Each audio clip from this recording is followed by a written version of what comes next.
তোমার ঘরে নিয়ে রেখে দাও, তোমার মাথা তোমার ঘরে রাখো। তোমার কেন তুমি গরু এনেছো এখানে সেটা বলো। মুখ্যমন্ত্রী শুভেন্দু অধিকারীর নগ্ন রূপ এবার পুরোপুরি ফাঁস। হিন্দু মুসলিম দাঙ্গা লাগাতে গিয়ে এবার চরম বিপাকে খোদ বিজেপি সরকারি। একদিকে তৃণমূল কংগ্রেসের হাইকোর্টে চ্যালেঞ্জিং মামলা, অন্যদিকে মুসলিমদের আটকাতে গিয়ে নিজেদের পাতা ফাঁদে পড়ে আজ পথে বসার উপক্রম খোদ হিন্দুদেরই। পরিস্থিতি এমন পর্যায়ে পৌঁছেছে যে হিন্দু মুসলিম ঐক্যের জোট এবার এক হয়ে রাজপথে নামার প্রস্তুতি নিচ্ছে। प्रशासन आके बोल रहा है कि हाँ तुम्हारे पास इस साल से कुर्बानी नहीं होगा, हम लोग करे तो क्या करें।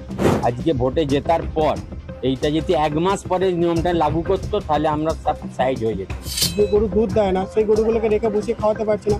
এক একটা গরু মাথা পিছু 300 টাকা ধরে রাখো। 2026-এর বিধানসভা নির্বাচনের প্রচার পর্বে বিজেপি ইস্যু করেছিল গরু পাচারকে। গেরুয়া শিবিরের নেতা নেত্রীরা বলেছিলেন রাজ্যে ক্ষমতায় এলেই তারা বাংলায় গরু পাচার পুরোপুরি বন্ধ করে দেবেন।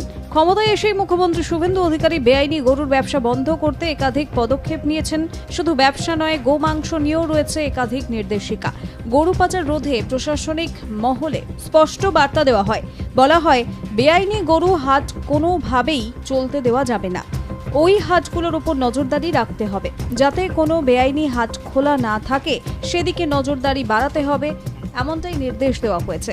এরপর থেকে বিভিন্ন জায়গা থেকে গরু ভর্তি গাড়ি আটক করা হয়, বন্ধ গরু বিক্রির হাট।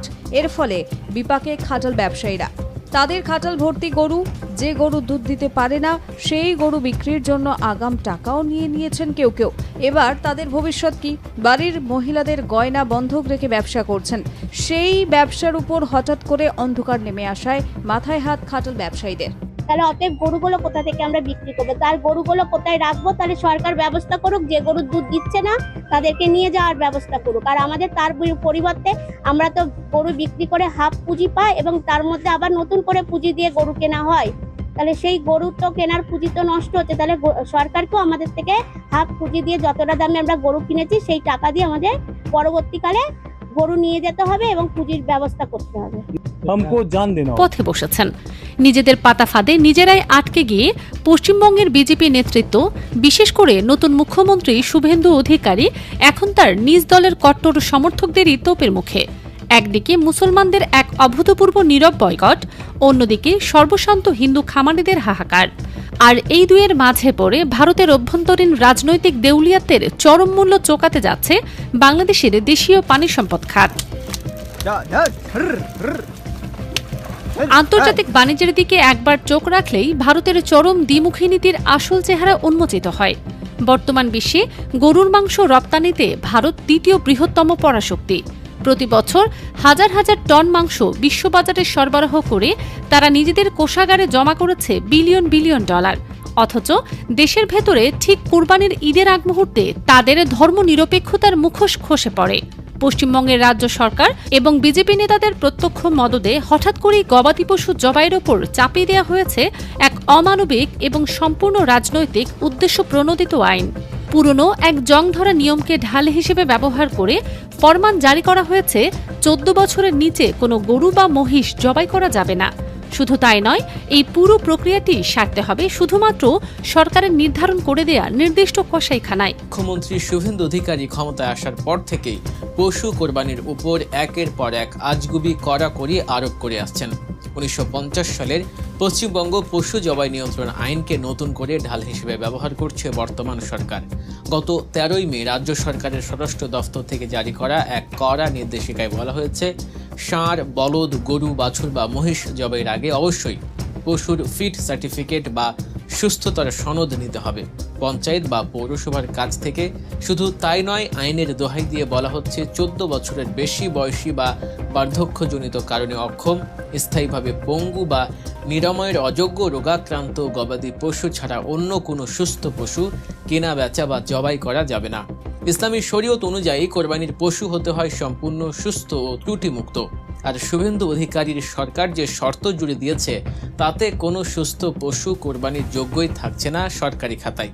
এটি মূলত মুসলমানদের গরু কোরবানি করতে না দেওয়ার এবং তাদের ধর্মীয় স্বাধীনতায় হস্তক্ষেপ করার একটি সুপরিকল্পিত রাজনৈতিক চাল। কিন্তু বিজেপি সরকারের এই চরম স্বৈরাচারী সিদ্ধান্তের বিরুদ্ধে এবার ফুঁসে উঠেছে তৃণমূল কংগ্রেস এবং সাধারণ মানুষ। মুখ্যমন্ত্রী মমতা বন্দ্যোপাধ্যায়ের কড়া নির্দেশে এই নির্দেশিকাকে চ্যালেঞ্জ করে কলকাতা হাইকোর্টে জনস্বার্থ মামলা দায়ের করেছেন তৃণমূল কংগ্রেসের জনপ্রিয় ও ফায়ার ব্র্যান্ড নেত্রী মহুয়া মৈত্র। হিন্দুদের ওপরে এটা খুব খারাপ একটা প্রভাব পড়েছে, কারণ যারা এর সাথে যুক্ত তারাও তো এই ফেস্টিভ্যাল। তার সাথে এই মামলায় আরও বেশ কয়েকজন নেতা যোগ দিয়েছেন। মহুয়া মৈত্রের স্পষ্ট দাবি, এই সিদ্ধান্ত সরাসরি ধর্মীয় রীতি পালনে বাধা সৃষ্টি করছে এবং গ্রামীণ অর্থনীতিতে চরম নেতিবাচক প্রভাব ফেলছে।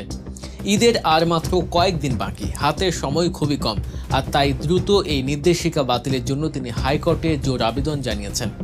এই মামলার ফলে এখন রাজ্যের মানুষের কাছে জলের মতো পরিষ্কার হয়ে যাচ্ছে যে কারা আসলে সাধারণ মানুষের ধর্মীয় অনুভূতি ও জীবিকার পক্ষে আর কারা শুধু রাজনীতির স্বার্থে বিভাজন তৈরি করছে।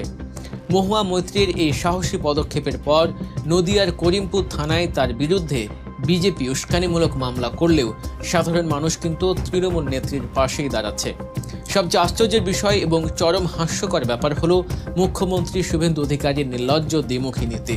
বিরোধী রাজনৈতিক নেতাদের দাবি এবং রাজনৈতিক মহলে কান পাতলে শোনা যায় এই শুভেন্দু অধিকারী একসময় নিজেই কোরবানির পক্ষের লোক ছিলেন। তিনি নিজে গুনে গুনে 3 বাটি গরুর মাংস খেয়েছেন। শুধু তাই নয়, মাংস এতই সুস্বাদু লেগেছিল যে তিনি টিফিন ক্যারিয়ারে করে সেই গরুর মাংস নিজের বাড়িতে নিয়ে গেছেন।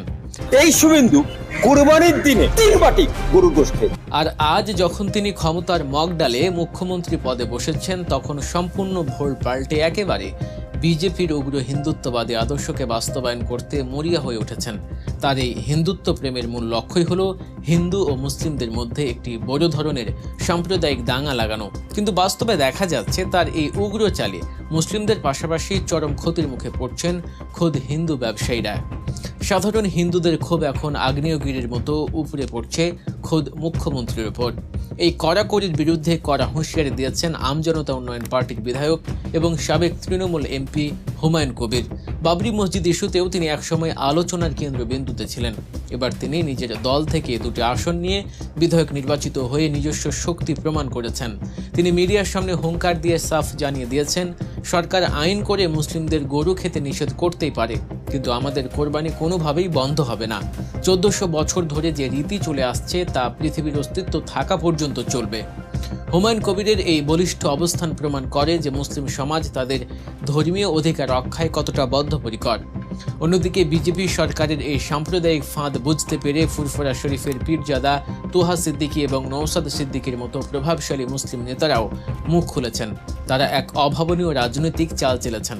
পরিস্থিতি এমন পর্যায়ে পৌঁছেছে যে সংঘাত ও দাঙ্গা এড়াতে তারা স্বয়ং মুসলিমদের গরুর বদলে বিকল্প পশু অর্থাৎ ছাগল বা ভেড়া কোরবানির আহ্বান জানাচ্ছেন। তারা প্রকাশ্যেই ঘোষণা দিচ্ছেন, আমরা এবছর কোরবানি দেব, কিন্তু গরুর কোরবানি দেব না। মুসলিম ভাইদের কাছে অনুরোধ, আপনারা গরু কিনবেন না। এটি মূলত বিজেপি সরকারের পাতা সাম্প্রদায়িক দাঙ্গার ফাঁদে পা না দেওয়ার একটি মাস্টার স্ট্রোক কৌশল। মুসলিম নেতারা চাইছেন না ঈদের আনন্দের দিন কোনোভাবেই হিন্দু মুসলিম রক্তপাত হোক বা বিজেপির পাতা ফাঁদে পা দিয়ে কোনো বিশৃঙ্খলা সৃষ্টি হোক। কিন্তু প্রশ্ন হলো, রাজনীতির এই জাঁতাকলে পিষ্ট হচ্ছে কারা? উত্তরটা হলো রাজ্যের সাধারণ খেটে খাওয়া মানুষ। পশ্চিমবঙ্গে এখন গরু কেনা বেচা প্রায় পুরোপুরি বন্ধ বললেই চলে। আর এতে চরম বিপাকে পড়েছেন রাজ্যের গরু ব্যবসায়ীরা, যাদের একটি বিশাল বড় অংশই হলো হিন্দু সম্প্রদায়ভুক্ত। খামার মালিক থেকে শুরু করে সাধারণ কৃষক যারা সারা বছর গরুর যত্ন নেন, কোরবানির হাটে বিক্রি করে 2 পয়সা লাভের আশায় তাদের এখন মাথায় হাত। ব্যবসায়ীরা ক্যামেরার সামনে কেঁদে কেঁদে জানাচ্ছেন, কোরবানির ঈদ চলে এলেও তারা মহাজনের পাওনা মেটাতে পারছেন না, গরুর খাবার যোগান দিতে পারছেন না। এক নারী খামারি তো ক্ষোভে ফেটে পড়ে বলেই ফেললেন, আমাদের হাতে বিষ তুলে দিক, আমরা বিষ খেয়ে মারা যাবো, আমাদের আর ঘুম নেই, রাত্রে ঘুম নেই। সরকার আমাদের হাতে বিষ তুলে দিক, আমরা বিষ খেয়ে মরে যাই। আর্থিক ক্ষতির সম্মুখীন হয়ে এই হিন্দু ব্যবসায়ীদের চাপা ক্ষোভ এখন সুনামির মতো আছড়ে পড়ছে শুভেন্দু অধিকারীর নতুন বিজেপি সরকারের উপর। বিজেপির ভুলে হিন্দুরাই আজ সর্বশান্ত হতে চলেছে। এক কথায় বলতে গেলে বর্তমান পশ্চিমবঙ্গের চিত্রটা হলো শুধুমাত্র বিজেপি দল, বিজেপির উগ্র নেতা শুভেন্দু অধিকারী এবং তার গুটি কয়েক সুবিধাভোগী কট্টরপন্থী কর্মী ছাড়া সাধারণ হিন্দু মুসলিম উভয়ই কিন্তু কোরবানির পক্ষে এবং গরু কোরবানির হাটের পক্ষে। সাধারণ মানুষ চায় না তাদের দীর্ঘদিনের হিন্দু মুসলিম ভাই ভাই সম্পর্কে কোনো রাজনৈতিক দল বিষ ঢেলে দিক। সাধারণ হিন্দু এবং মুসলিম সমাজ আজ একে অপরের পাশে দাঁড়িয়েছে। দরকার হলে এই সম্প্রতি রক্ষায় তারা একসঙ্গে রাজপথে নামতেও পিছপা হবে না। কিন্তু মুশকিল হলো সরকারে থাকে একজন আর জনগণ হয় আরেকজন। ক্ষমতার দম্ভে সরকারের চাপিয়ে দেয়া নিয়ম নীতিই জনগণের উপর জোর করে গিলিয়ে দেয়া হয়। সাধারণ হিন্দু মুসলিমদের যখন